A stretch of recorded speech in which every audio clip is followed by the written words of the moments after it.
क्योंकि मैं देखता हूँ, मैं कोई भी वीडियो डालता हूँ उसका इम्प्रेशन जो है 3000 लोगों तक होता है। ठीक है, उनमें से क्लिक करते हैं 100 लोग, क्योंकि 100 लोग पढ़ने के इच्छुक होते हैं। ठीक है, लेकिन 100 में पूरे इच्छुक नहीं होते हैं, बस पढ़ना जानते हैं। लेकिन वो वीडियो उसमें से 10 लोग पूरा देखते हैं। क्यों देखते हैं पूरा? क्योंकि यही 10 लोग सेलेक्ट होते हैं किसी भी एग्ज़ाम में। ये नियम है बच्चा, ये नियम है कि कोई भी एग्ज़ाम में बैठिए, 1000 बच्चा होगा तो उसमें से सिर्फ 10 सेलेक्ट होंगे। ठीक है, बाकी बाहर हो जाएंगे। क्यों बाहर हो जाएंगे? क्योंकि आप अपनी आदतों को सुधारना नहीं चाहते, आप सिर्फ सरल प्रश्नों को ही पढ़ना चाहते हैं। ऐसे प्रश्नों को देखना ही नहीं चाहते। नहीं देखना चाहते आप, जानो आपका काम जाने। पढ़ाने को तो मैं ही नहीं, बहुत सारे लोग पढ़ाए हैं, और कुछ लोग अच्छा भी पढ़ाए हैं। कुछ लोग बहुत ही हल्के टाइप के क्वेश्चन ले आते हैं यूट्यूब पर, और उनको लोग देखते भी हैं। 1 मिलियन तक उनका व्यू जाता है, मुझे ताजुब होता है। और उससे फ़ायदा आपको मात्र 15% होता है। किसी भी एग्ज़ाम में अगर 100% की तैयारी करना है ना, तो आपको हार्ड लेवल के क्वेश्चन देखने ही पड़ेंगे। ठीक है, अगर नहीं देख रहे हैं तो आप जानिए, आपका काम जाने, आपका सिलेक्शन नहीं होगा। आपको लगेगा कि मैं लगातार पढ़ रहा हूँ, लेकिन होगा नहीं। रीज़न यही है कि पैटर्न बदल रहा है एग्ज़ाम का।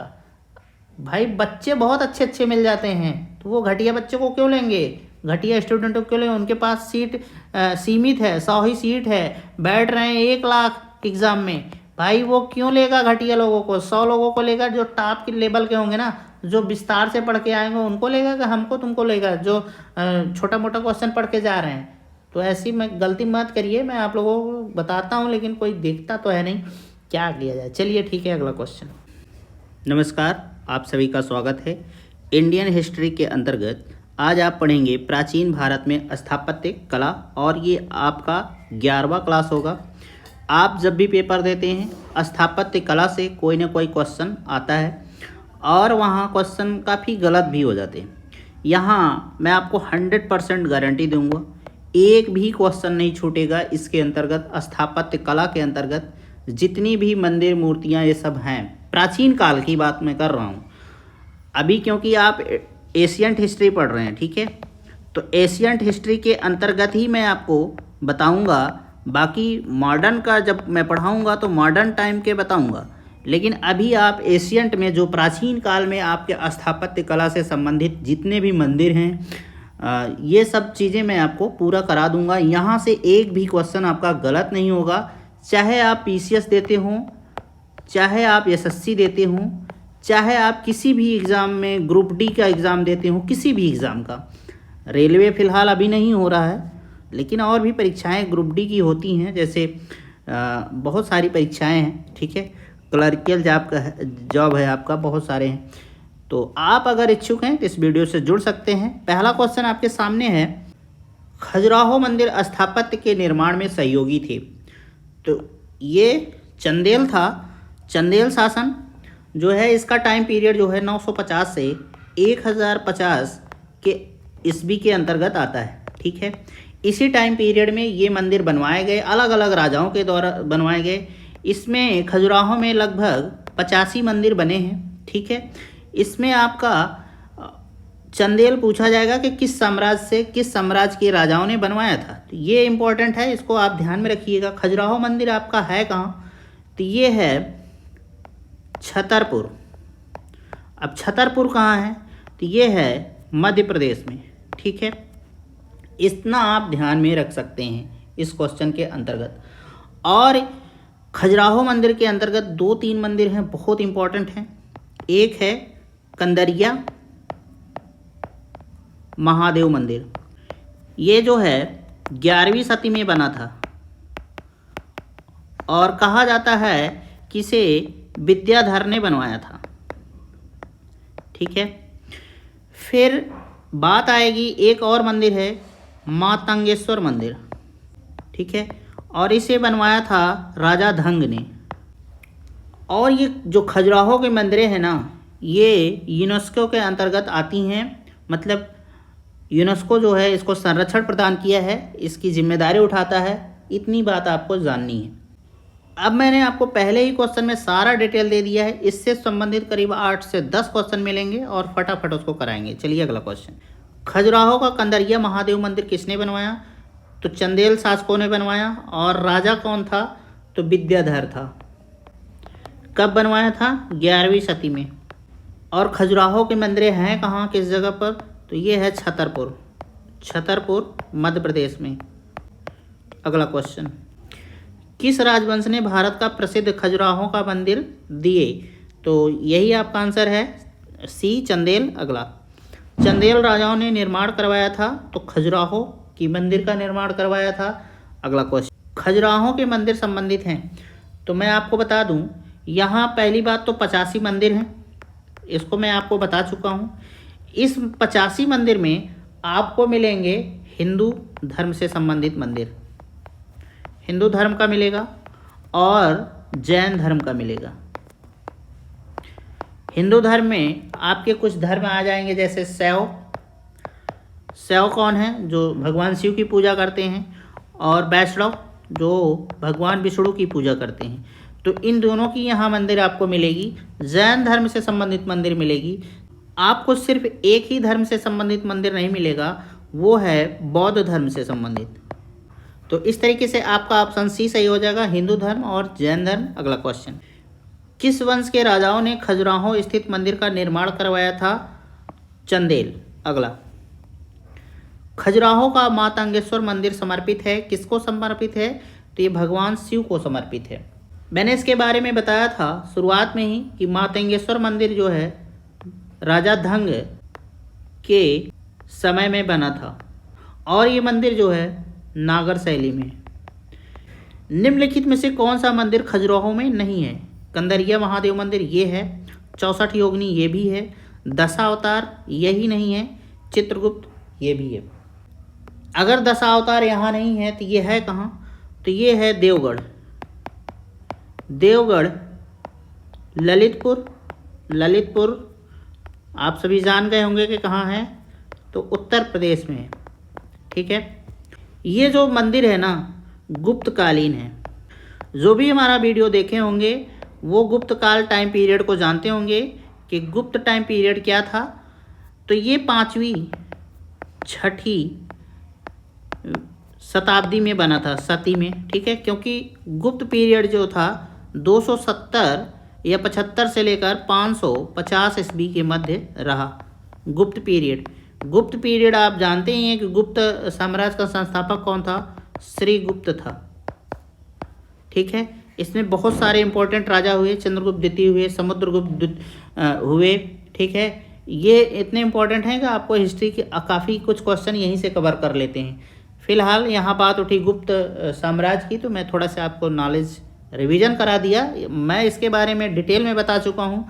अभी तक एशियन हिस्ट्री का ये 11वां वीडियो है और 10 वीडियो पढ़ चुके हैं। अगर आप सीरियस स्टूडेंट हैं तो वो 10 के 10 वीडियो आप देखिए, आपको महारत हासिल हो जाएगी एशियन हिस्ट्री में। वहाँ से क्वेश्चन आपको 100% मिलने वाले हैं, एक भी क्वेश्चन बाहर से नहीं आएगा, मैं गारंटी देता हूँ। इंडिया के किसी भी एग्ज़ाम में आप बैठ जाइए, ग्रुप बी से लेकर ग्रुप टी तक आप बैठिए, कोई प्रॉब्लम नहीं है।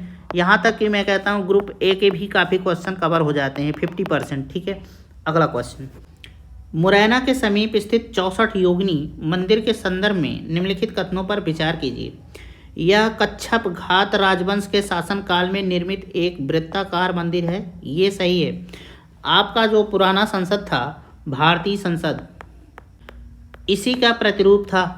ठीक है, ये 64 योगिनी जो मंदिर है पहले ऐसे ही बना था, उसी से मिलता जुलता जो है आपका भारतीय संसद बना था। अब तो नया बन चुका है, आप सभी जानते ही हैं।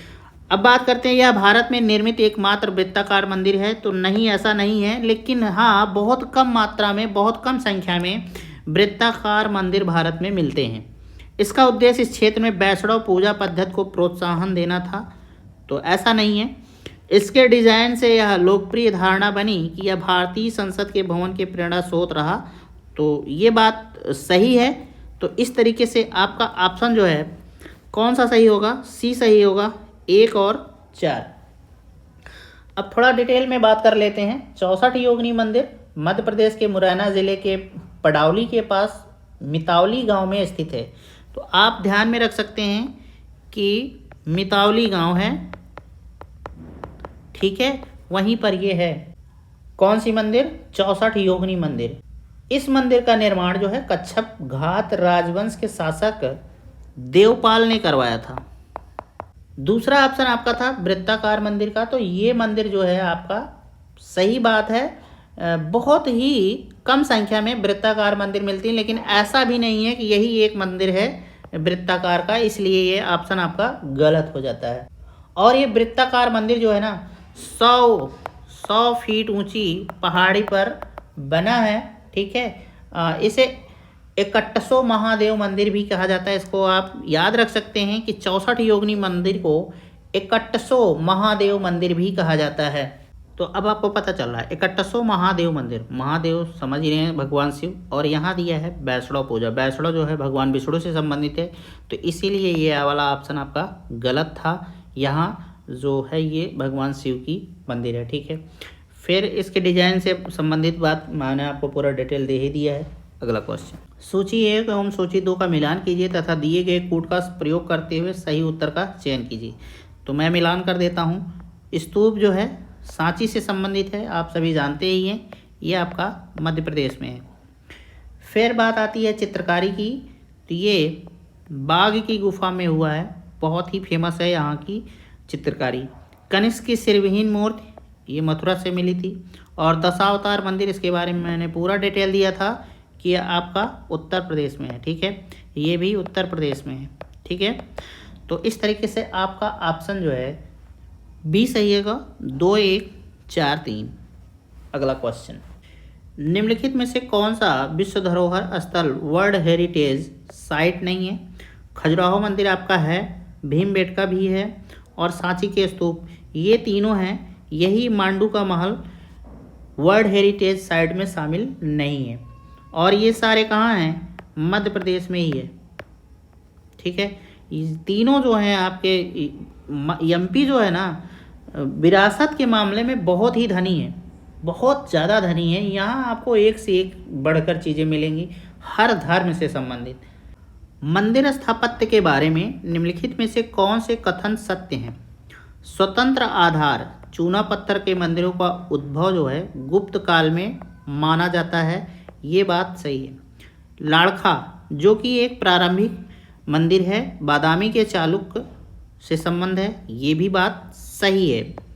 खजुराहो के मंदिरों में मंदिर के समस्त खंड आंतरिक और बाह्य रूप से जुड़े हुए हैं, ये भी बात सही है। कांची का कैलाशनाथ मंदिर द्रविड़ शैली का सबसे प्रारंभिक स्वतंत्र आधार का मंदिर है, यही गलत है।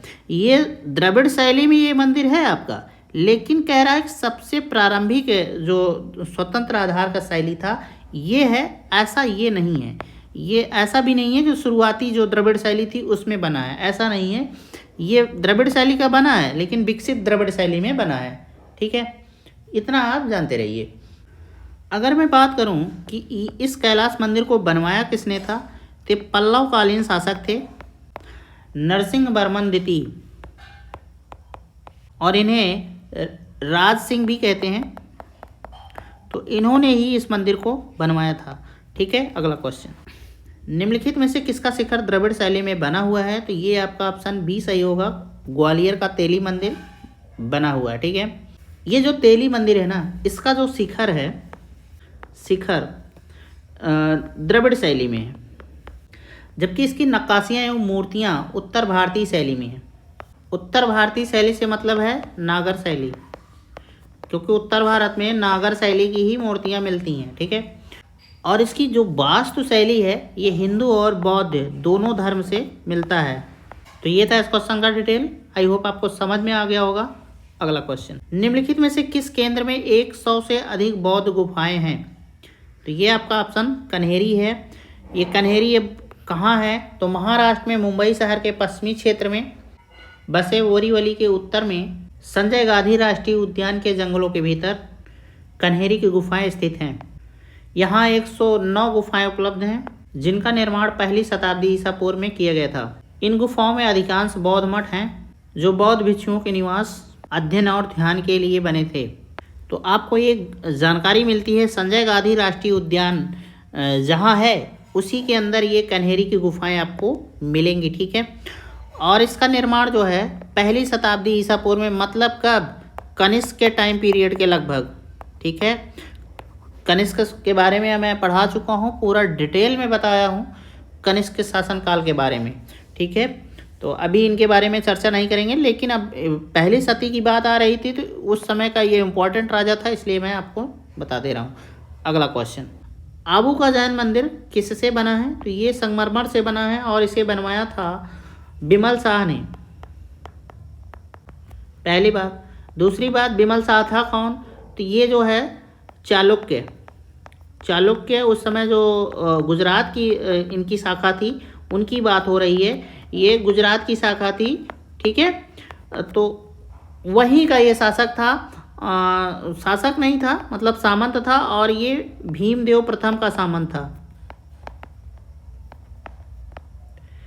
मेन शासक यही थे, भीमदेव प्रथम चालुक्य वंश के, और इनका ये सामंत था बिमल शाह। इसी ने इस मंदिर को बनवाया था, और ये है कहाँ पर? ठीक है, राजस्थान में एक दिलवाड़ा जगह है वहाँ पर, ठीक है। तो आई होप आपको ये डिटेल अच्छा लगा होगा। अगला क्वेश्चन, निम्नलिखित नगरों में से किस एक के निकट पालीताड़ा मंदिर अवस्थित है? तो ये आपका भावनगर में है, और आपका भावनगर है कहाँ? तो गुजरात में है। और ये जो आपका पालीताड़ा मंदिर है किस धर्म से संबंधित है? तो जैन धर्म से संबंधित है। जैन धर्म की बात उठी है, तो ये जैन धर्म किसके लिए? तो ये थे एक तीर्थंकर थे आदिनाथ, उनको समर्पित है ये, ठीक है। तो ये था इस क्वेश्चन का डिटेल। अगला क्वेश्चन, एलिफेंटा की गुफाएं मुख्यतः निम्न धर्म के मतावलंबियों के उपयोग के लिए काटकर बनाई गई थी। तो देखो इसका सही आंसर है सी, शैव धर्म। एलिफेंटा में 7 गुफाएं मिली हैं, जिनमें से 5 जो है शैव धर्म या हिंदू धर्म से संबंधित है, ठीक है, 5 गुफाएं, और 2 गुफाएं बौद्ध धर्म से संबंधित है। ये आपका एलिफेंटा गुफा है कहाँ? तो महाराष्ट्र के औरंगाबाद जिले में है, ठीक है। और इसको बनवाया किसने था? तो राष्ट्रकूट शासकों ने बनवाया था। इसको आप ध्यान में रख सकते हैं। एलिफेंटा के प्राचीन स्मारक हैं, बौद्ध धर्म से सही है, जैन धर्म से गलत है, शैव धर्म से सही है, वैष्णव से गलत है। तो इस तरीके से 1 और 3 आपका सही हो जाएगा, और आपका ऑप्शन डी सही हो जाएगा। इसके बारे में मैंने आपको पूरा डिटेल दे दिया है कि एलिफेंट की प्रसिद्ध गुफा मंदिर जो है इसका निर्माण राष्ट्रकूट शासकों द्वारा कराया गया था। यहाँ जो है 7 गुफा मंदिर प्राप्त हुए हैं, जिनमें हिंदू धर्म मुख्यतः शिव से संबंधित मूर्तियां हैं। साथ ही यहाँ 2 बौद्ध गुफाएं भी हैं। इन गुफाओं का निर्माण काल जो है 5वीं या 6ठी सदी के आसपास रहा। और यहाँ से एक फेमस चीज़ मिली है, भगवान शिव की त्रिमूर्ति। तो प्रसिद्ध त्रिमूर्ति शिव की प्रतिमा यहाँ से प्राप्त हुई है। अब इसको आप जानते रहिए। और इस एलिफेंटा गुफा को किसने बनवाया था? तो राष्ट्रकूट शासकों ने बनवाया था। इसको आप ध्यान में रखिएगा। एलिफेंटा के प्रसिद्ध शैल को काटकर बनाए गए मंदिरों का श्रेय दिया जाता है, किसको दिया जाता है? राष्ट्रकूटों को यह दिया जाता है। इसके बारे में बात कर चुका हूँ डिटेल में। अगला क्वेश्चन, निम्नलिखित में से कौन सी गुफा त्रिमूर्ति के लिए विख्यात है? ये भी मैं आपको बता चुका हूँ। एलिफेंटा, यहाँ से त्रिमूर्ति, भगवान शिव की मूर्ति मिली है। यहाँ 7 गुफाएं थी, जो 5 जो है शैव धर्म से संबंधित है, और 2 जो है आपका बौद्ध धर्म से संबंधित है, ठीक है। इसको आप ध्यान में रख सकते हैं। ये गुफाएं बनवाया किसने था? तो राष्ट्रकूट शासकों ने बनवाया था। ये भी ध्यान में रखिए, ठीक है। प्राचीन भारत में गुप्त काल से संबंधित गुफा चित्रांकन के केवल 2 उदाहरण उपलब्ध हैं। इनमें से एक अजंता की गुफाओं में किया गया चित्रांकन है। गुप्त काल के चित्रांकन का दूसरा अवशिष्ट है किस स्थान पर उपलब्ध है? तो ये आपका ऑप्शन ए सही होगा, गुफा। गुप्त काल टाइम पीरियड के 2 गुफाएं थी, एक थी अजंता और दूसरी थी आपकी बाघ की गुफाएं। और यहाँ के जो चित्र हैं वो जो हैं लोक जीवन से संबंधित हैं। अजंता आपका जो है बौद्ध धर्म से संबंधित है, और ये है महाराष्ट्र में, इसका स्थान महाराष्ट्र में है। आपका ये जो लोमस ऋषि गुफा है ये मौर्यकालीन है, जो कि बराबर की पहाड़ियों में स्थित है और जो बिहार के जहानाबाद ज़िले में है। और नासिक की गुफाएं सातवाहन काल की हैं। तो ये आपका जो नासिक की गुफाएं हैं ये सातवाहन काल की हैं। एलोरा की बात मैंने बताया कि नहीं बताया ध्यान में नहीं है, फिर से बता देता हूँ। ये भी आपका महाराष्ट्र में है, ठीक है। और इसे जो है राष्ट्रकूट शासकों ने बनवाया था। और ये जो है आपका एलोरा बहुत ही इम्पोर्टेंट है क्योंकि ये यूनेस्को के विश्व धरोहर सूची में शामिल है, ठीक है। एलोरा भी शामिल है, आपका अजंता भी शामिल है, ठीक है। अगला क्वेश्चन, पश्चिमी भारत में प्राचीनतम शैलकृत गुफाएं हैं। तो नासिक है, एलोरा है, अजंता है, और ये तीनों गुफाएं जो हैं आपकी कहाँ हैं? महाराष्ट्र में हैं। इसको आप याद रखिएगा। एलोरा में जो है ना आपको 34 गुफाएं मिलेंगी, ठीक है, जिनमें से 1 से 12 तक बौद्ध धर्म और फिर 13 से 29 तक हिंदू धर्म, फिर 29 के बाद जो बचता है 29 से 35 तक 34 तक ये आपका जैन धर्म से संबंधित है। तो अब आपसे ये क्वेश्चन पूछा जा सकता है कि किस धर्म से संबंधित है एलोरा की गुफाएं। तो बौद्ध धर्म से संबंधित है, हिंदू धर्म से संबंधित है और जैन धर्म से संबंधित है। इसको याद रखिएगा, बहुत ही इंपॉर्टेंट है, बार बार एग्जाम में आता है। और ये अब बात कर लें नासिक के बारे में। तो ये नासिक की जो गुफाएं हैं आपकी ना, ये भी जो है बौद्ध धर्म से संबंधित है। और ये किसके टाइम पीरियड का है? सातवाहन टाइम के पीरियड का है। सातवाहन शासक थे ना दक्षिण भारत में, उन्हीं के टाइम पीरियड का है ये। और इसे जो है ना पांडव लेनी भी कहा जाता है। इस नासिक की गुफाओं को पांडव लेनी भी कहा जाता है। अजंता गुफाओं का प्राकृतिक दृश्य बहुत ही शांत एवं मनोहारी है, इसको भी आप याद रख सकते हैं। अगला क्वेश्चन, निम्न स्थानों में से बौद्ध गुफा मंदिरों के लिए कौन सा प्रसिद्ध है? तो इसका सही आंसर आपका क्या हो सकता है? अजंता है। अजंता बहुत ही इम्पोर्टेंट गुफा है। अजंता आपका बौद्ध से संबंधित है। एलिफेंटा आपका शैव धर्म से संबंधित है। शैव धर्म मतलब भगवान शिव। नालंदा आप का शिक्षा केंद्र था उस समय, किस टाइम पीरियड में? मौर्य काल में। खजुराहो आपका हिंदू और जैन दोनों धर्म से संबंधित है। यहाँ 85 मंदिर मिले थे। इनका बनने का टाइम पीरियड है 950 से 1050 के बीच, ठीक है। और चंदेल शासकों ने बनवाया था। और ये है कहाँ? खजुराहो, छतरपुर, मध्य प्रदेश। तो ये था आपका डिटेल। अगला क्वेश्चन, एलोरा गुफाओं का निर्माण कराया गया था पल्लवों ने, चोलों ने, राष्ट्रकूटों ने या फिर पालों ने? तो यही आपका ऑप्शन सी सही होगा, राष्ट्रकूटों ने इसका निर्माण कराया था। और ये है कहाँ? तो औरंगाबाद, महाराष्ट्र।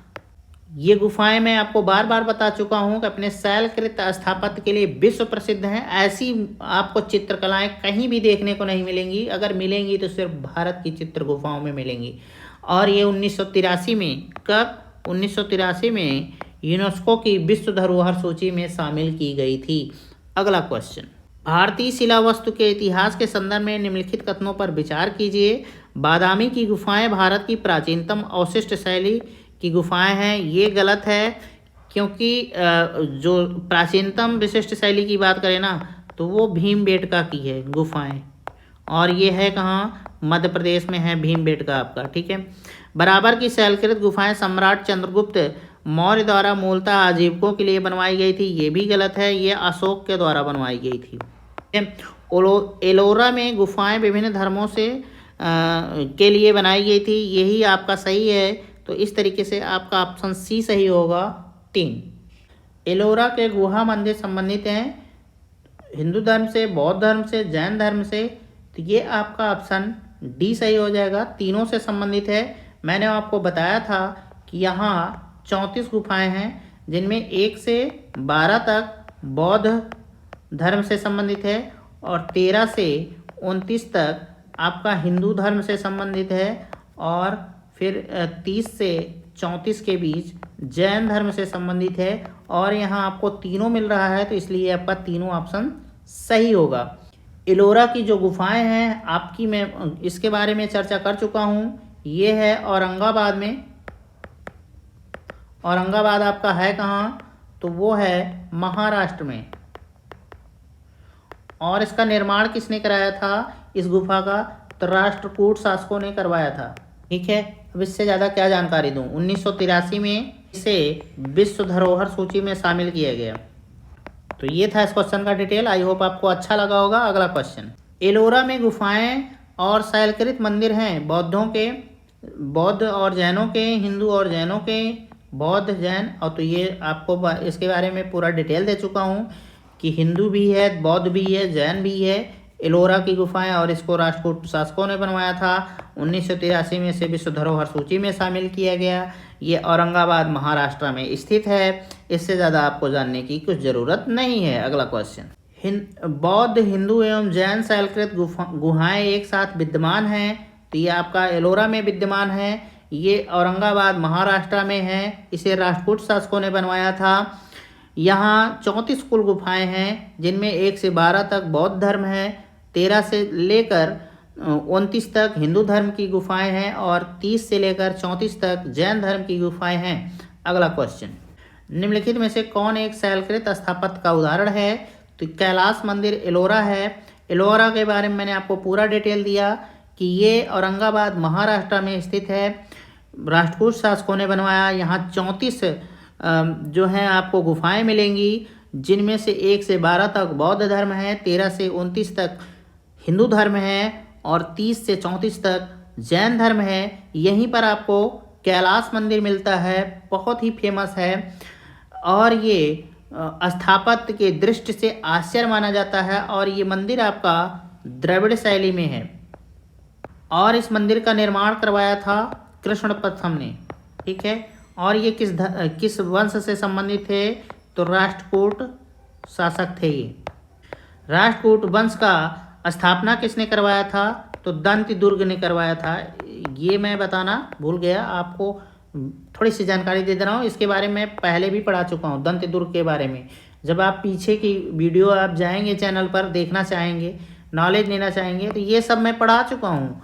तो अगर आप आज 11वां वीडियो डायरेक्ट देख रहे हैं तो थोड़ा सा आपको अजीब लग सकता है, लेकिन आप जब शुरुआत से पहले वीडियो से शुरू करेंगे ना, और फिर आएंगे धीरे धीरे 11वें वीडियो पर, आपको ये क्लास बहुत ही सुंदर लगेगी, अच्छे से समझ में भी आएगी। इसलिए मैं बार बार कहता हूँ कि आप जाइए, वीडियो पीछे जाइए पीछे, और वीडियो 1 से शुरू करिए। क्योंकि मैं देखता हूँ, मैं कोई भी वीडियो डालता हूँ, उसका इम्प्रेशन जो है 3000 लोगों तक होता है। ठीक है, उनमें से क्लिक करते हैं 100 लोग, क्योंकि 100 लोग पढ़ने के इच्छुक होते हैं। ठीक है, लेकिन 100 में पूरे इच्छुक नहीं होते हैं, बस पढ़ना जानते हैं। लेकिन वो वीडियो, उसमें से 10 लोग पूरा देखते हैं। क्यों देखते हैं पूरा? क्योंकि यही 10 लोग सेलेक्ट होते हैं किसी भी एग्ज़ाम में। ये नियम है बच्चा, ये नियम है कि कोई भी एग्ज़ाम में बैठिए, 1000 बच्चा होगा तो उसमें से सिर्फ 10 सेलेक्ट होंगे। ठीक है, बाकी बाहर हो जाएंगे। क्यों बाहर हो जाएंगे? क्योंकि आप अपनी आदतों को सुधारना नहीं चाहते, आप सिर्फ सरल प्रश्नों को ही पढ़ना चाहते हैं। ऐसे प्रश्नों को देखना ही नहीं चाहते, नहीं देखना चाहते। आप जानो, आपका काम जाने। पढ़ाने को तो मैं ही नहीं, बहुत सारे लोग पढ़ाए हैं, और कुछ लोग अच्छा भी पढ़ाए हैं, कुछ लोग बहुत ही हल्के टाइप के क्वेश्चन ले आते हैं यूट्यूब पर, और उनको लोग देखते भी हैं। 1 मिलियन तक उनका व्यू जाता है, मुझे ताजुब होता है। और उससे फ़ायदा आपको मात्र 15% होता है। किसी भी एग्ज़ाम में अगर 100% की तैयारी करना है ना, तो आपको हार्ड लेवल के क्वेश्चन देखने ही पड़ेंगे। ठीक है, अगर नहीं देख रहे हैं तो आप जानिए, आपका काम जाने, आपका सिलेक्शन नहीं होगा। आपको लगेगा कि मैं लगातार पढ़ रहा हूँ, लेकिन होगा नहीं। रीज़न यही है कि पैटर्न बदल रहा है एग्ज़ाम का। भाई बच्चे बहुत अच्छे अच्छे मिल जाते हैं, तो वो घटिया बच्चे को क्यों लेंगे? घटिया स्टूडेंटों को क्यों लेंगे? उनके पास सीट सीमित है, 100 ही सीट है, बैठ रहे हैं 1 लाख एग्ज़ाम में। भाई वो क्यों लेगा घटिया लोगों को? 100 लोगों को लेगा जो टॉप के लेवल के होंगे ना, जो विस्तार से पढ़ के आएंगे, उनको लेगा कि हमको तुमको लेगा जो छोटा मोटा क्वेश्चन पढ़ के जा रहे हैं? तो ऐसी मैं गलती मत करिए, मैं आप लोगों को बताता हूँ लेकिन कोई देखता तो है नहीं, क्या किया जाए। चलिए ठीक है, अगला क्वेश्चन। निम्नलिखित मंदिरों में से किसे शैलकृत स्थापत्य का आश्चर्य माना जाता है? तो इसे कैलाश मंदिर को माना जाता है। इसे बनवाया था कृष्ण प्रथम ने,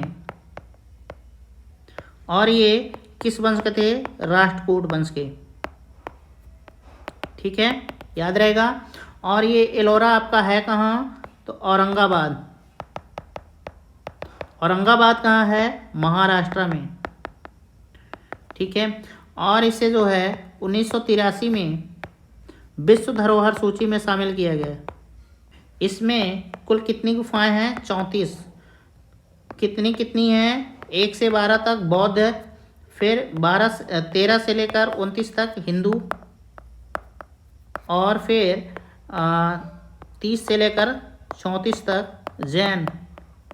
ठीक है, अब इससे ज़्यादा और क्या बताऊं यार, 100% यहाँ से क्वेश्चन बन जाते हैं। और अब बाकी आप जानिए, आपका काम जाने, आप पढ़ेंगे तो यही से आपको सारे क्वेश्चन मिल जाएंगे। ना पढ़ें, वीडियो छोड़ के चले जाएं, आप जाने, आपका काम जाने। चलिए अगला क्वेश्चन।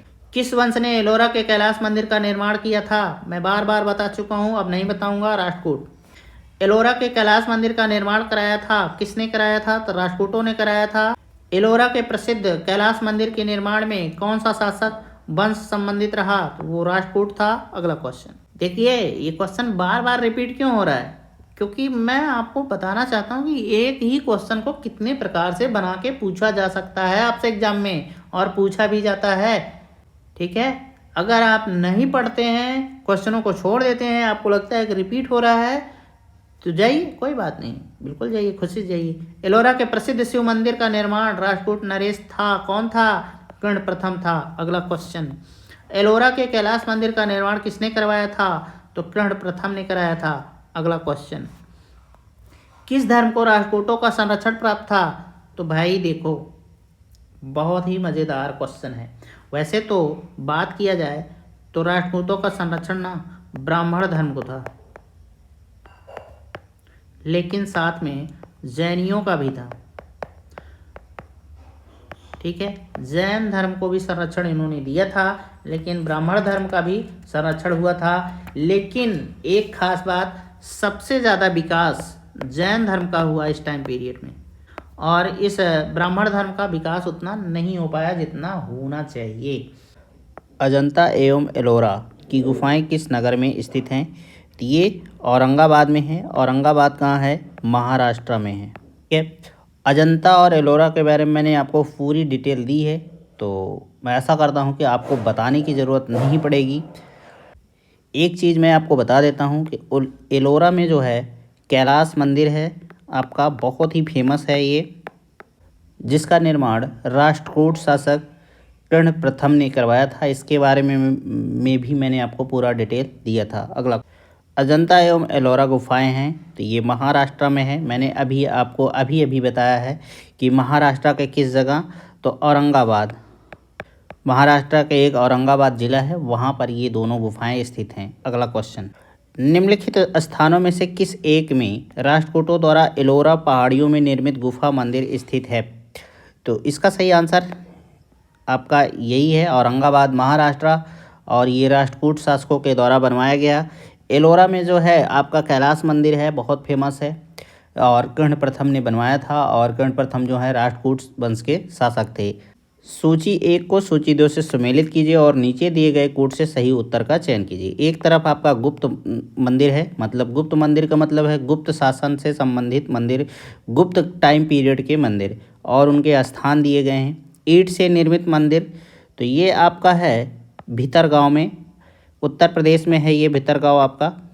ठीक है, फिर दशावतार मंदिर, ये है देवगढ़, ये भी उत्तर प्रदेश में ही है। ठीक है, शिव मंदिर ये भूमरा में है, और विष्णु मंदिर एरड़। तो इस तरीके से अगर आप ऑप्शन देखेंगे कि आपका ऑप्शन कौन सा सही है, तो आपका सही ऑप्शन होगा बी, 3, 2, 4, 1। अगला क्वेश्चन। कानपुर उत्तर प्रदेश स्थित भीतरगांव मंदिर के संदर्भ में निम्नलिखित कथनों में से कौन सा कथन सही है? इस मंदिर का निर्माण 5वीं 6वीं सदी ईस्वी के मध्य हुआ, ये बात सही है। ईंटों से निर्मित यह भारत के प्राचीनतम मंदिरों में से एक है, ये भी बात सही है। तो इस तरीके से आपका ऑप्शन सी सही हो जाएगा, 1 और 2। जैसा कि मैं आपको कई बार बताया हूँ कि 5वीं और 6वीं सदी की बात अगर की जाती है तो आपका उस टाइम का टाइम पीरियड था गुप्त काल का। इसको आप हमेशा ध्यान में रखिएगा, ठीक है। गुप्त वंश का ये टाइम पीरियड था। अगर इस मंदिर की बात करें, जो भीतरगांव मंदिर है, तो ये वर्गाकार चबूतरे नुमा में बना हुआ है और इस मंदिर का मुख जो है पूर्व की तरफ है। मंदिर के भीतर स्थित एक गर्भगृह है और जैसा कि सभी मंदिर के अंदर होता है गर्भगृह, लेकिन खासियत इसकी ये है कि इसके ऊपर एक लंबा पिरामिड नुमा शिखर है। इस मंदिर का जो निर्माण है नागर शैली में किया गया है, ठीक है। और नागर शैली कहाँ फेमस थी? तो ये उत्तर भारत में फेमस थी। उत्तर भारत के जितने मंदिर आपको मिलेंगे लगभग सारे आपको नागर शैली मिलेंगे। और अगर आप दक्षिण भारत चले जाएंगे तो आपको मंदिर मिलेगा द्रविड़ शैली का, ठीक है। ये बहुत इम्पॉर्टेंट है। और नागर और द्रविड़ शैली को मिलाकर बनता है आपका बेसर शैली। जो भी मंदिर इन दोनों मंदिरों से मिलते हुए, मतलब कुछ चीज़ें द्रविड़ शैली से लिया गया है और कुछ नागर शैली से, तो वो कहलाता है बेसर शैली, ठीक है। अजंता की कला को इनमें से किसने प्रश्रय दिया या सहायता दिया? तो ये आपका वाकाटक है, ठीक है। अजंता शैली को वाकाटक ने तो दिया ही प्रश्रय, लेकिन गुप्त वंश ने भी दिया। और लगे हाथ मैं आपको बता दूं, और इससे पहले के वीडियो में मैंने बताया था जब गुप्त वंश पढ़ा रहा था, तो वाकाटक और गुप्त वंश दोनों संबंधी थे। रीजन था चंद्रगुप्त द्वितीय। चंद्रगुप्त द्वितीय की एक लड़की थी प्रभावती, उसकी शादी हुई थी वाकाटक वंश में। और चंद्रगुप्त की उस समय अगर बात कर लीजिए, इनकी भाभी भी थी वो देवी, लेकिन देवी नाम था उस महिला का, लेकिन उसने जो है, और इनके पति का नाम था रामगुप्त। लेकिन हुआ क्या कि इसने जो है चंद्रगुप्त से इनकी हत्या करवा दी रामगुप्त की, और बाद में इसकी अपनी सेटिंग करा ली। तो ये दोनों से एक लड़की पैदा हुई प्रभावती, जिसका संबंध वाकाटक से इसकी शादी हुई थी, इसलिए गुप्त वंश का जो है संबंध काफ़ी प्रगाढ़ रहा। और ये बात आपको कहाँ मिलेगी? तो एक पुस्तक है देवी चंद्रगुप्तम। इस पुस्तक की रचना जो है किया था विशाख दत्त ने। और विशाख दत्त की एक बहुत ही फेमस पुस्तक है मुद्रा राक्षस, ठीक है। और इनकी एक और पुस्तक है राघवानंद। तो इनकी 3 पुस्तकें थी, एक थी राघवानंद, एक थी मुद्रा राक्षस और एक थी देवी चंद्रगुप्तम। देवी चंद्रगुप्तम में ये सारी कहानी आपको मिलेगी। और मैं बस आपको एक तरीके से रिवाइज करा दिया कि ये क्वेश्चन मैं पढ़ा चुका हूँ, इसके बारे में पहले भी बता चुका हूँ। गुप्त वंश की बात आई और वाकाटक की बात आई, तो मैं सोचा कि क्यों ना आपको रिश्तेदारी के बारे में बता दिया जाए। अगला क्वेश्चन, अजंता की गुफाएं निम्नलिखित में से किससे संबंधित हैं? तो ये भाई जातक कहानियों से संबंधित हैं, क्योंकि अजंता की गुफाएं बौद्ध धर्म से संबंधित है। और मैं आपको बता दूं कि अजंता के जो चित्र हैं, तकनीकी दृष्टि से कहिए या देखने की दृष्टि से कहिए, ये विश्व में अपना पहला स्थान रखती हैं। ऐसे चित्रकारी आपको मिलेगी नहीं। अगर आपको मौका मिलता है अजंता घूमने का तो ज़रूर घूमिएगा। यहाँ आपको फूल पत्तियाँ, वृक्ष, पशु की आकृतियाँ, सजावट, बुद्ध एवं बोधिसत्व की प्रतिमाओं के चित्रण मिलते हैं जो जातक ग्रंथों से ली गई हैं। और कुछ कहानियों का वर्णनात्मक दृश्य से भी इसका प्रयोग किया गया है चित्रों का। तो ये चित्र अधिकतर जो है जातक कथाओं को दर्शाते हैं। तो आई होप आपको ये डिटेल अच्छा लगा होगा। अगला क्वेश्चन, निम्नलिखित कथनों में से कौन सा सही है? अजंता गुफाएं बाघोरा नदी की घाटी में स्थित है, यही सही है। सांची स्तूप चंबल नदी की घाटी में स्थित है, ये गलत है। सांची स्तूप जो है बेतवा नदी घाटी में स्थित है। और जैसा कि आप सभी जानते ही हैं कि सांची स्तूप का निर्माण जो है अशोक ने करवाया था, और अशोक था मौर्य वंश का सम्राट। अब आगे बात करें, पांडुलेड़ा गुफा देव मंदिर नर्मदा नदी घाटी में स्थित है, ये भी गलत है। ये जो है आपका गोदावरी नदी घाटी में स्थित है। और यहाँ आपको 24 गुफाएं मिलेंगी। ये भी आप बात को ध्यान में रख सकते हैं, जो चट्टानों को काट कर बनाई गई हैं। अब बात करते हैं अमरावती स्तूप गोदावरी नदी घाटी में स्थित है।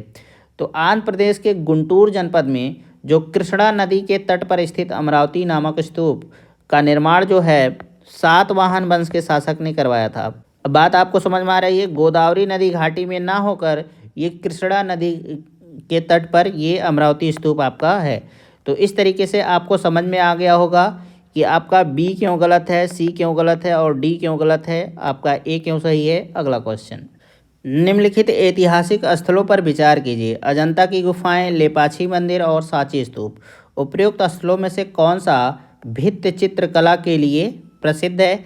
तो आप सभी जानते हैं कि अजंता जो गुफाएं हैं यहाँ भित्ति चित्र मिलते हैं। भित्ति चित्र का मतलब होता है जो दीवालों पर चित्र बना हुआ है, और लेपाक्षी मंदिर में भी ऐसा मिलेगा आपको, लेकिन सांची स्तूप में नहीं मिलता है।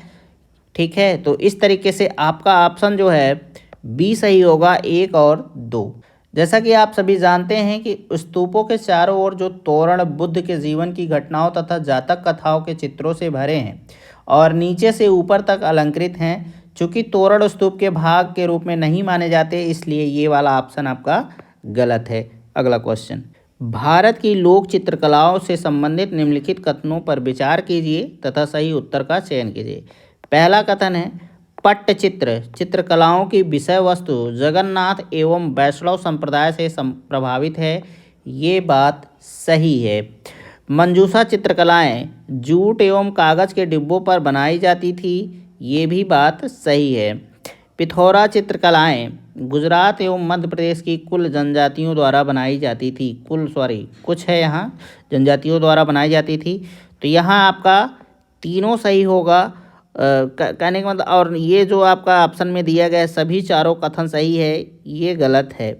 और इस क्वेश्चन को आप सही से आंसर नहीं कर पाएंगे। यहाँ होना चाहिए था तीनों कथन सही हैं। जब तीनों कथन होगा तब आपका ऑप्शन डी सही हो जाता। इस तरीके से यहाँ इसमें तीनों ए बी सी तीनों ऑप्शन सही हैं, लेकिन डी गलत है जहाँ से आपको आंसर देना है। तो आप इस तरीके का अगर क्वेश्चन मिलता है तो खुद के बुद्धि विवेक से क्वेश्चन को सॉल्व करना चाहिए। अगला क्वेश्चन, अजंता और महाबलीपुरम के रूप में ज्ञात 2 ऐतिहासिक स्थानों में कौन सी बात या बातें समान हैं? दोनों एक ही समय काल में निर्मित हुए थे। ये गलत है। दोनों का एक ही धार्मिक संप्रदाय से संबंध है। ये भी गलत है।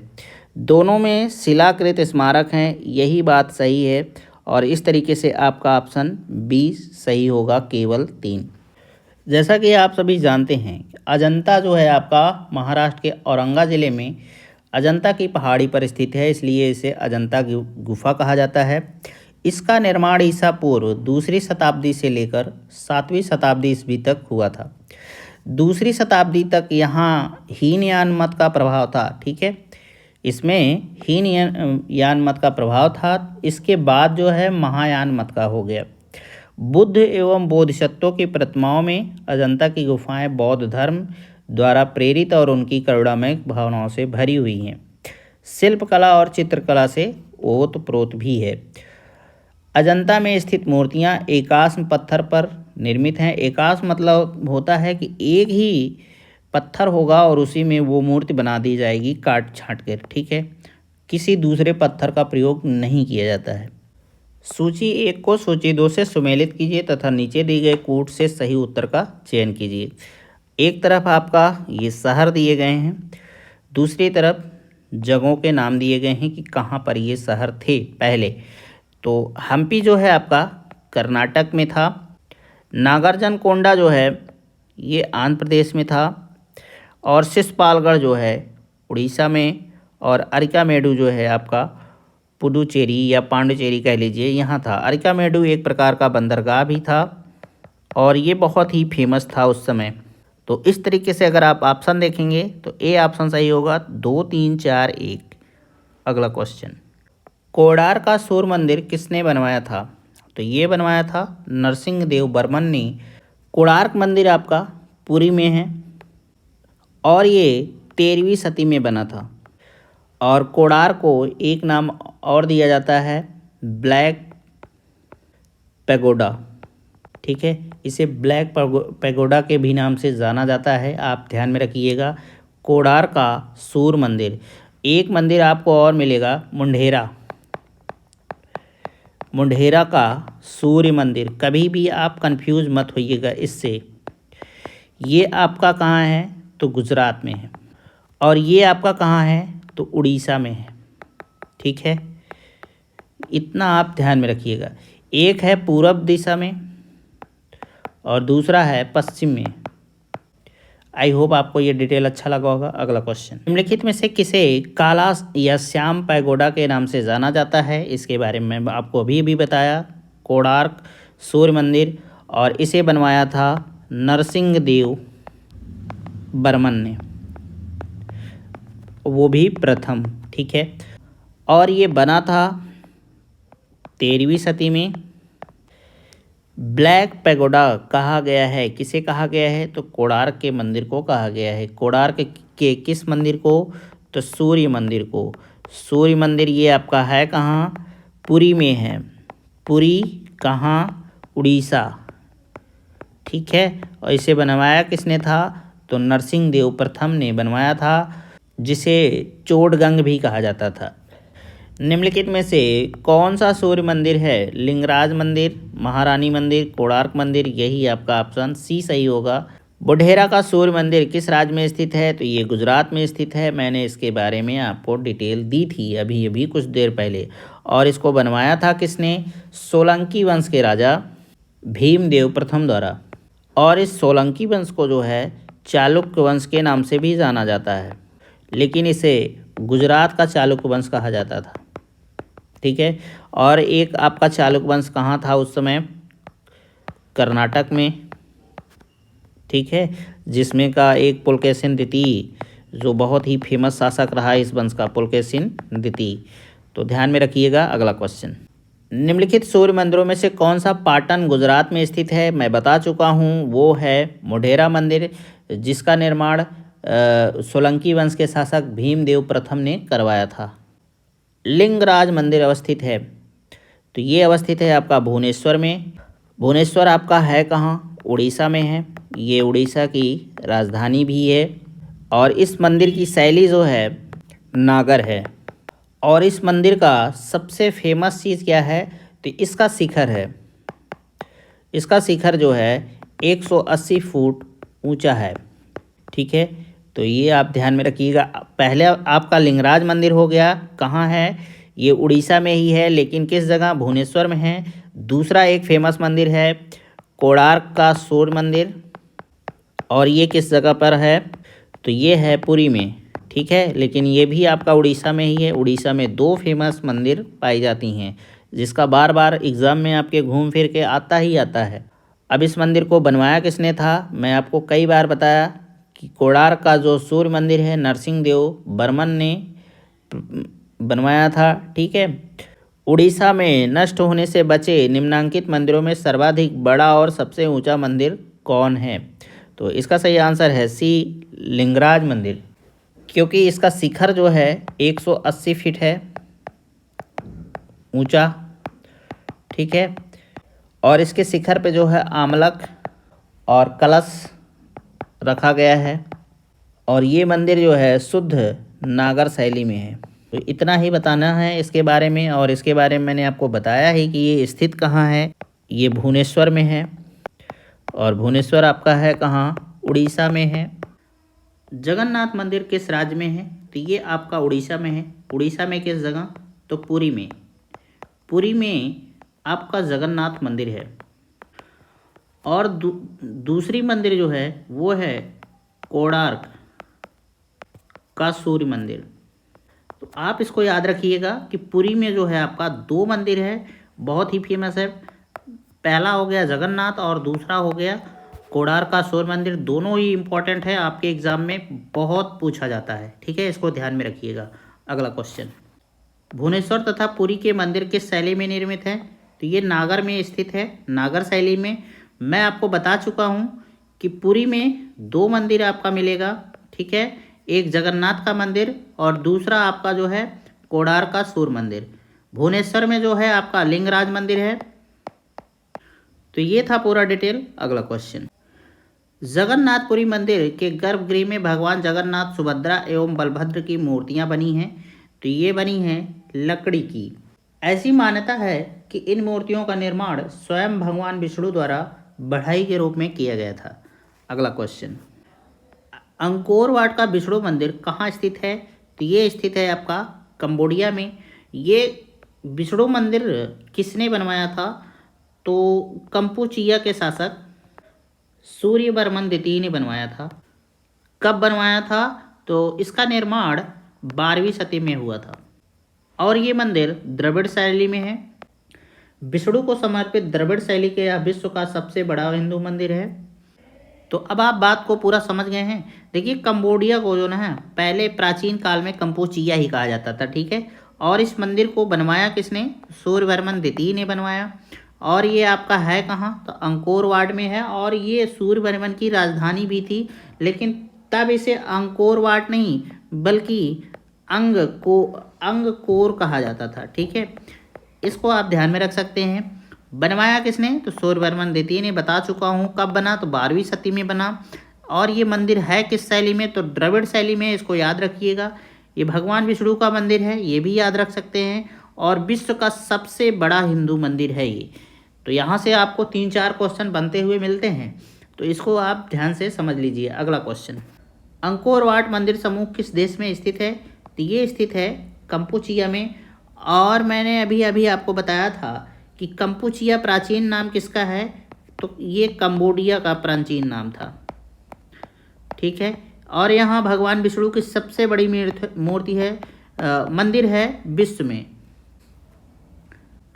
कौन से बृहत मंदिर के प्रारंभिक अभिकल्पना तथा निर्माण सूर्यवर्मन द्वितीय के राज्यकाल के दौरान हुए? तो इसका सही आंसर है बी, अंकोर वाट। जैसा कि मैंने आपको बताया, विष्णु का बहुत ही बड़ा मंदिर जो है आपका कहाँ है? तो ये कंबोडिया में है।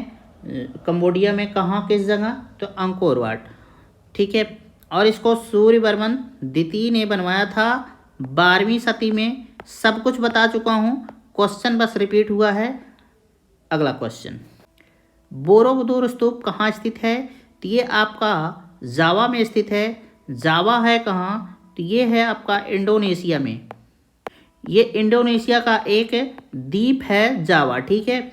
और इसे विश्व विरासत सूची में भी शामिल किया गया है। द्रविड़ शैली के मंदिर में गोपुरम से तात्पर्य है? तो इसका तात्पर्य है तोरण के ऊपर बने अलंकृत एवं बहुमंजिला भवन से। पांड्यों के राज्यकाल में भी द्रविड़ शैली पनपती रही, इसका विकास होता रहा। पांड्य काल में मंदिर छोटे होते थे। मान लीजिए पांड्य काल में अगर कोई मंदिर बनती थी तो वो बहुत छोटा होता था, लेकिन उनके जो प्रांगण होते थे, प्रांगण क्या होता है? मंदिर के जो चारों तरफ का स्पेस होता है वो आपका प्रांगण होता है, ठीक है। इनके जो चारों किनारे प्राचीर बनते थे, मान लीजिए बिल्डिंग बनती थी आसपास में, ठीक है, चारों तरफ। और जो ये गेट होता था ये भव्य होता था। इसी को बहुत ही अच्छे से सजाया जाता था, जिसे गोपुरम कहा जाता था। और ये पांड्य काल की ना बहुत ही विशेष अलंकरण माना जाता है, तो इसी को गोपुरम कहते हैं, ठीक है। आई होप आपको अब समझ में आ गया होगा। अगला क्वेश्चन, चट्टानों को काटकर महाबलीपुरम का मंदिर किसके द्वारा बनवाया गया था? तो इसका सही आंसर है ए, पल्लव के द्वारा। पल्लव कला राज सिंह शैली के नाम से जानी जाती है। इसका प्रारंभ नरसिंह वर्मन द्वितीय राज सिंह ने किया था। चाहे इनको नरसिंह वर्मन द्वितीय कहिए या फिर राज सिंह कहिए, एक ही नाम है इनका, ठीक है। इनके 3 मंदिर महाबलीपुरम से प्राप्त होते हैं। जैसे पहला है शोर मंदिर, दूसरा है ईश्वर मंदिर और तीसरा था मुकुंद मंदिर। तो ये इनकी 3 मंदिरें थी जो महाबलीपुरम में मिलती हैं। जो शोर मंदिर है ना, ये राज सिंह शैली का प्रथम मंदिर है। महाबलीपुरम में रथ मंदिरों का निर्माण कराया गया था, तो ये पल्लवों के द्वारा कराया गया था। मैं आपको अभी पिछले ही क्वेश्चन में बताया। और ये जो पल्लवों का जो महाबलीपुरम में 3 मंदिर मिले थे वो थे शोर मंदिर, ईश्वर मंदिर और मुकुंद मंदिर। और ये शैली क्या थी, राज सिंह शैली थी। राज सिंह शैली क्या है, ये जो नरसिंह वर्मन द्वितीय थे, पल्लव काल के राजा थे, पल्लव वंश के नरसिंह वर्मन द्वितीय, इन्हीं का उपनाम था राज सिंह। तो इन्होंने जो अपने हिसाब से बनवाया रहा होगा उसको राज सिंह शैली कहा जाने लगा। तो इस तरीके से यही आपका आंसर है। और ये जो रथ मंदिर होते थे ना, एकास में होते थे। एकास में क्या होता है कि एक ही पत्थर से पूरी मंदिर को निर्मित कर दिया जाता था, यही इसकी खूबसूरती थी। अगला क्वेश्चन, महाबलीपुरम का सप्तरथ मंदिर बनवाया गया था, तो ये नरसिंह वर्मन द्वारा बनवाया गया था। अब देखिए यहाँ कन्फ्यूजन पैदा करने वाली चीज़ आ रही है क्वेश्चन में। देखिए पल्लव, पहले सबसे पहले आप जान लीजिए पल्लव वंश, इसका एक शासक था नरसिंह वर्मन, ये था नरसिंह वर्मन प्रथम। फिर दूसरा आदमी हुआ नरसिंह वर्मन द्वितीय, ठीक है, और इसी का नाम था राज सिंह। इसके टाइम पीरियड में राज सिंह शैली का विकास हुआ, ठीक है, और इसने 3 मंदिर बनवाया। कौन, शोर मंदिर आपका था, मैं इसके बारे में बता चुका हूँ, फिलहाल दोबारा बता दे रहा हूँ। फिर था एक ईश्वर मंदिर, फिर तीसरा था मुकुंद मंदिर। अब बात करेंगे नरसिंह वर्मन प्रथम की। इन्होंने जो मंदिर बनवाया वो मामल्ल शैली कहलाया। तो अब आप कंफ्यूज नहीं होंगे, नरसिंह वर्मन जो प्रथम थे उन्होंने मामल्ल शैली उनका था, और द्वितीय का था राज सिंह शैली। अब आप कंफ्यूज मत होइएगा, ठीक है। और इसका टाइम पीरियड 630 से 668 के बीच रहा, किसका, नरसिंह प्रथम का। और इस मामल्ल शैली के अंतर्गत 2 स्मारक बने, एक बनता था मंडप और दूसरा बनता था एकास मंदिर, ठीक है, जिसे रथ भी उसमें शामिल होता था। और जैसे बताया मैंने कि यहाँ रथ भी दिया गया है। तो सप्तरथ मंदिर जो है नरसिंह वर्मन प्रथम द्वारा बनवाया गया था। इन रथों को सप्त पैगोडा भी कहा जाता है, ठीक है, ध्यान में रखिएगा, आपसे बार बार पूछा जाएगा सप्त पैगोडा के बारे में।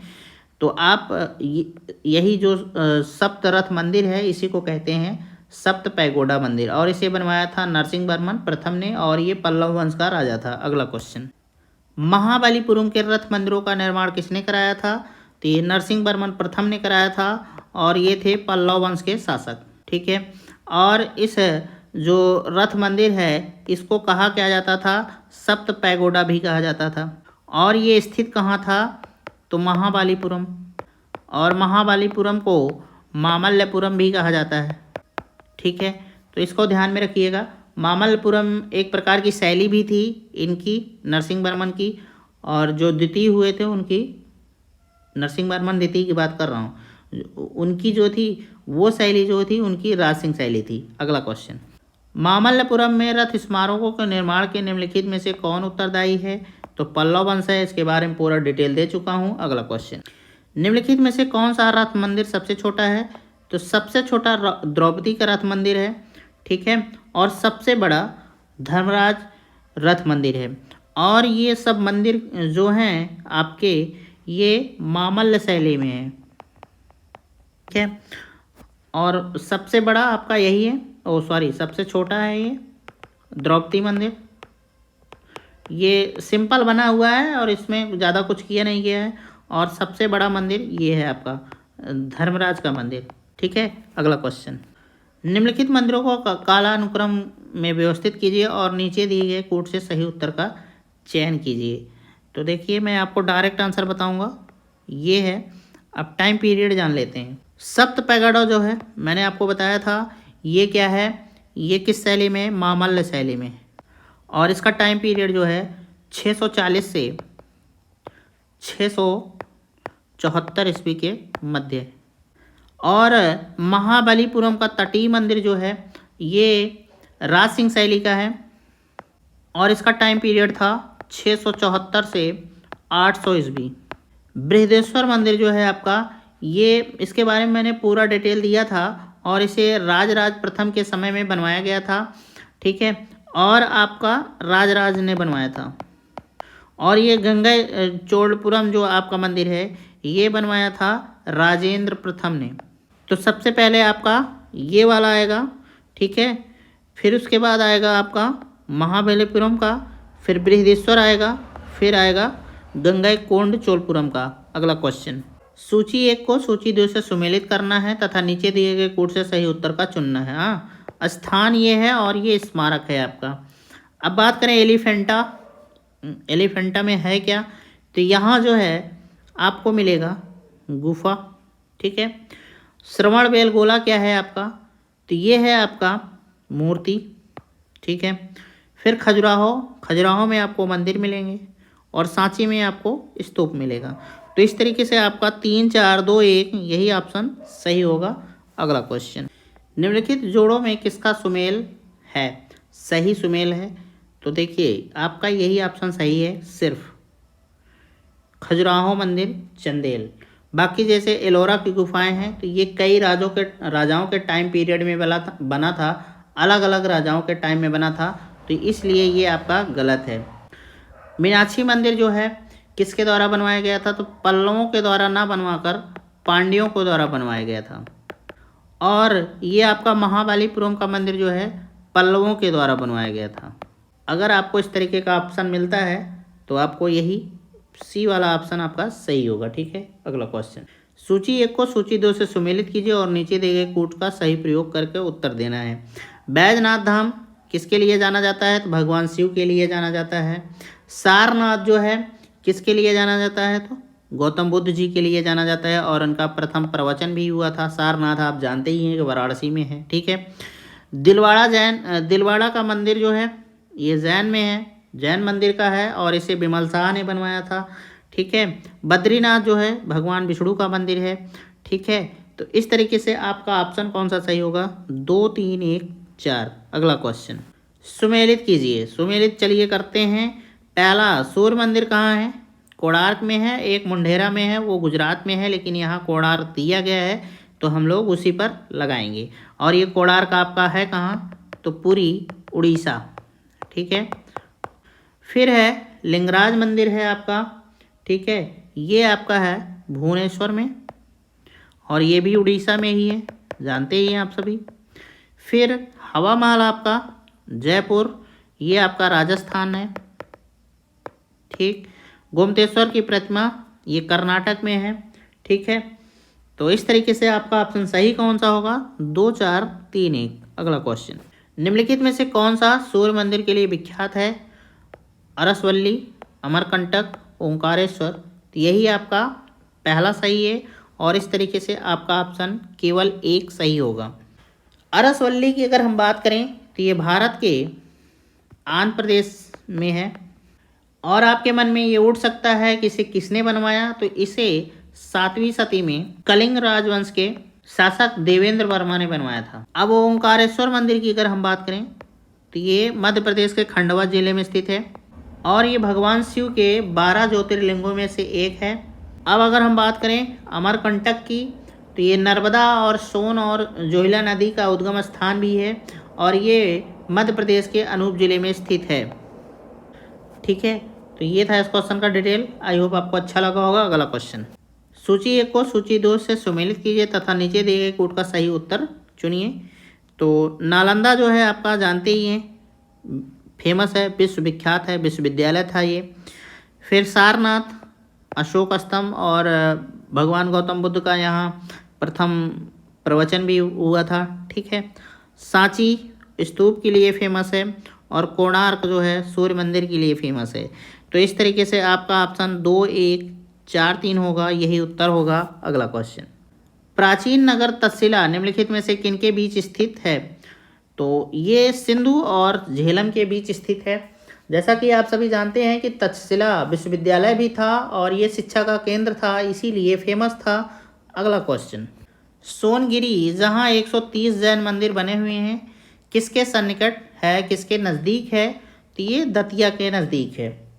दतिया आपका है कहाँ, तो मध्य प्रदेश में है और ये जो सोनगिरी पहाड़ी है ये किस धर्म के लिए फेमस है, तो यहाँ दिया ही है जैन मंदिर, तो कहने का मतलब जैनियों के लिए फेमस है। सोनगिरी के चारों ओर सफ़ेद जैन मंदिर स्थापित हैं। यहाँ जो है वर्तमान में 77 जैन मंदिर जो है पहाड़ी पर आपको मिलेंगे और 26 जो है गाँव में स्थित हैं। तो टोटल मिलाकर 103 मंदिर हो जाते हैं और पहाड़ी पर जो 57वां मंदिर है वही प्रमुख है, ठीक है, और ये चंद्र प्रभु को समर्पित है।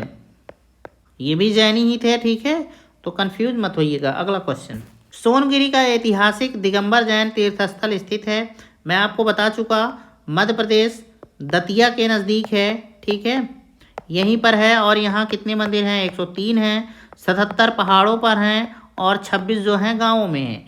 और ये किनके लिए? और इसमें से जो 57वां मंदिर है वही प्रमुख मंदिर है और ये चंद्र प्रभु को समर्पित है। अगला क्वेश्चन, दिलवाड़ा जैन मंदिर स्थित है, तो ये आपका स्थित है माउंट आबू पर, ठीक है, और ये है कहाँ पर? तो जैसा कि यहाँ आपको दिलवाड़ा दिया ही गया है और ये राजस्थान में है, राजस्थान के सिरोही जिले में। इसे बनवाया किसने था? तो बिमल शाह ने बनवाया था। ये बिमल शाह था कौन? तो भीमदेव प्रथम का सामंत था। अब ये भीमदेव प्रथम कौन था? तो ये सोलंकी वंश का शासक था और इस सोलंकी वंश को ना गुजरात का चालुक्य वंश भी कहते हैं। और ये जो दिलवाड़ा जैन मंदिर है आपका टोटली संगमरमर से बना है। दिलवाड़ा जैन मंदिर है तो भाई आपको पूरा का पूरा डिटेल दे चुका हूँ, माउंट आबू में है और ये अरवली पर्वत पर ही माउंट आबू आपका है। अगला क्वेश्चन, दिलवाड़ा जैन मंदिर कहाँ स्थित है? तो ये राजस्थान में है, राजस्थान का सिरोही जिला, सिरोही, ठीक है। अगला क्वेश्चन, प्रसिद्ध विरूपाक्ष मंदिर कहाँ स्थित है? तो ये हम्पी में स्थित है और ये विरूपाक्ष मंदिर किसको समर्पित है? तो भगवान शिव को समर्पित है। आपका हम्पी कहाँ है? तो कर्नाटक राज्य में है। और यहाँ जो विरूपाक्ष है ना, विरूपाक्ष शिव जी को ही नाम से ही जानते हैं, ठीक है। अगला क्वेश्चन, नागर द्रविड़ और बेसर है, तो ये जो है ना आपका क्या है? भारतीय मंदिर वास्तु की 3 मुख्य शैलियाँ हैं। नागर शैली जो है आपका कहाँ का है? तो ये उत्तर भारत में है, द्रविड़ शैली दक्षिण भारत में है और इन दोनों के मिलाप से जो मंदिरें बनी हैं वो बेसर शैली के नाम से जाना जाता है। अगला क्वेश्चन, भारत के सांस्कृतिक इतिहास के संदर्भ में पंचायतन शब्द किस तरफ या किसे निर्दिष्ट करता है? तो ये करता है मंदिर रचना शैली के बारे में। प्रसिद्ध नैमिषारण्य तीर्थ निम्न जनपदों में से किस एक में स्थित है? तो ये सीतापुर में है और आपका सीतापुर है कहाँ? तो उत्तर प्रदेश में है। ये नैमिषारण्य जो स्थान है ना बहुत ही इम्पोर्टेंट है एग्जाम के दृष्टि से। महर्षि दधीच ने देवताओं को अपनी अस्थियां यहीं पर दान दी थी और उसी हड्डी का जो है वज्र बना था। किसका वज्र? फेमस वज्र इंद्र का, ठीक है, उसी से राक्षसों का इसने वध किया इंद्र ने, ठीक है, तो ये इस दृष्टि से इम्पोर्टेंट है। अगला क्वेश्चन, भारत के कला और पुरातात्विक इतिहास के संदर्भ में निम्नलिखित में से किस एक का सबसे पहले निर्माण किया गया था? तो इसका सही आंसर है धौली स्थित शैलकृत हाथी। भुवनेश्वर स्थित जो लिंगराज मंदिर है नागर शैली में बना है। आपका ये किस शैली में है? तो नागर शैली में है, ठीक है, जो 7वीं शताब्दी में बना था। और अगर इसकी बात करें तो ये 3री शताब्दी में बना था, ठीक है, और ये महाबलीपुरम ये भी 7वीं शताब्दी में बना था।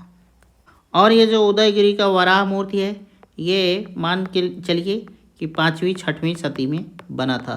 तो इस तरीके से आपका ऑप्शन बी ही सही होगा कि 3री शताब्दी में सबसे पहले यही आपका बना था। तो दोस्तों इस तरीके से आज की क्लास अब समाप्त होती है। अगर आपने चैनल को सब्सक्राइब नहीं किया है तो ज़रूर आप सब्सक्राइब कर सकते हैं, शेयर कर सकते हैं और लाइक तो ज़रूर किया करिए। इससे हमारा हौसला बढ़ता है, आपके लिए कुछ करने की क्षमता बढ़ती है। तो दोस्तों आज था ये 11वां क्लास, इसके बाद एक क्लास और आएगी 12वीं और एशियन हिस्ट्री आपकी हो जाएगी एंड, ठीक है। इसके बाद हम शुरू करेंगे मॉडर्न हिस्ट्री को और लाइव क्लास आपको जल्द ही मैं प्रोवाइड कराऊंगा हिस्ट्री की। इसके लिए आप निश्चिंत रहिए। अगर किसी भी एग्ज़ाम की तैयारी करते हैं, चाहे आप पीसीएस की तैयारी कर रहे हों, एसएससी की तैयारी कर रहे हों, टीचिंग की कोई भी एग्ज़ाम दे रहे हों या आप ग्रुप डी से संबंधित कोई भी एग्ज़ाम आपका है, तो यहाँ से क्वेश्चन गारंटी है आपको यहाँ से मिलेंगे, फंसेंगे, इससे बाहर आने ही नहीं है, गारंटी है, 100% गारंटी है। हाँ, अगर आप ए लेवल का देखते हैं तो यहाँ से भी आपको 50% चांस है कि यहाँ से कुछ क्वेश्चन मिलेंगे देखने के लिए। ए लेवल में आ जाता है आपका आईएएस। फिलहाल मैं आईएएस लेवल की वीडियो नहीं बनाया हूँ, लेकिन हाँ आप पीसीएस लेवल का ज़रूर मान सकते हैं। एसएससी दीजिए, कोई भी एग्ज़ाम दीजिए आईएएस को छोड़कर, 100% गारंटी है, आपकी सफलता निश्चित है। तो चलिए, जल्द ही आपसे मुलाकात होगी, तब तक के लिए नमस्कार, जय हिंद।